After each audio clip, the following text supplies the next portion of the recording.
I'm Miss Stroke, and I am reading Chapter 6, Summer Days. The early summer days on a farm are the happiest and fairest days of the year. Lilacs bloom and make the air sweet and then fade. Apple blossoms come with the lilacs, and the bees visit around among the apple trees. The days grow warm and soft. School ends and children have time to play and to fish for trouts in the brook. Avery often brought a trout home in his pocket, warm and stiff and ready to be fried for supper.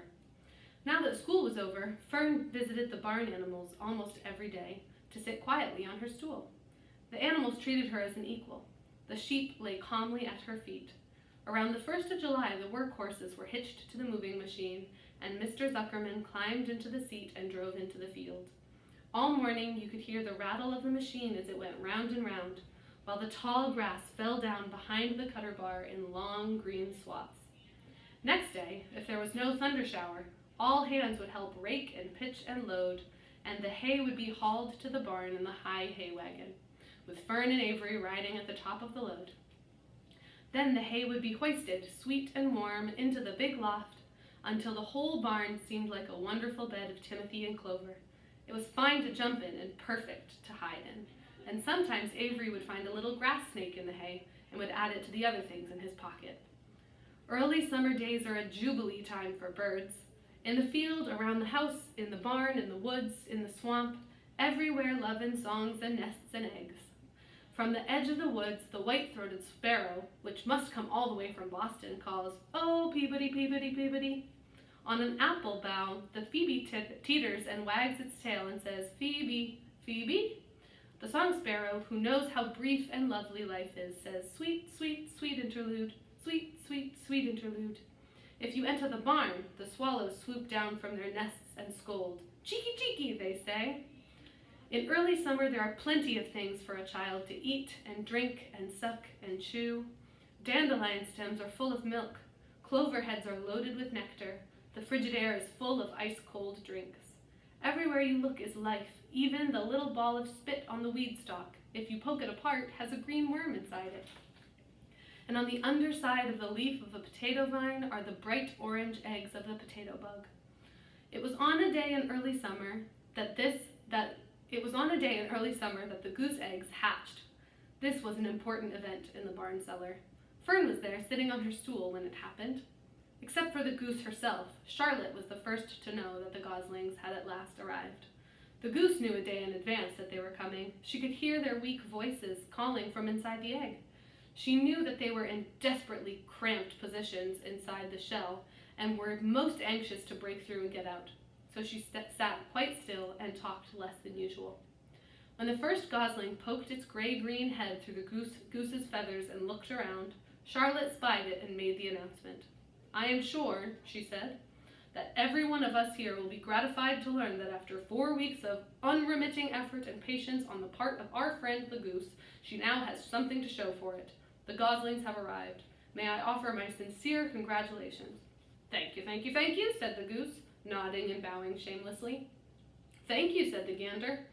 "Congratulations," shouted Wilbur. "How many goslings are there? I can only see one." "There are 7," said the goose. "Fine," said Charlotte. 7 is a lucky number." "Luck had nothing to do with this," said the goose. "It was good management and hard work." At this point, Templeton showed his nose from his hiding place under Wilbur's trough. He glanced at Fern, then crept cautiously toward the goose, keeping close to the wall. Everyone watched him, for he was not well liked, not trusted. "Look," he began in his sharp voice. "You say you have 7 goslings. There were 8 eggs. What happened to the other egg? Why didn't it hatch?" "It's a dud, I guess," said the goose. "What are you going to do with it?" continued Templeton, his little round beady eyes fixed on the goose. "You can have it," replied the goose. "Roll it away and add it to that nasty collection of yours." Templeton had a habit of picking up unusual objects around the farm and storing them in his home. He saved everything. Certainly, said the gander. "You may have the egg, but I'll tell you one thing, Templeton. If I ever catch you poking your ugly nose around our goslings, I'll give you the worst pounding a rat ever took." And the gander opened his strong wings and beat the air with them to show his power. He was strong and brave, but the truth is, both the goose and the gander were worried about Templeton. And with good reason.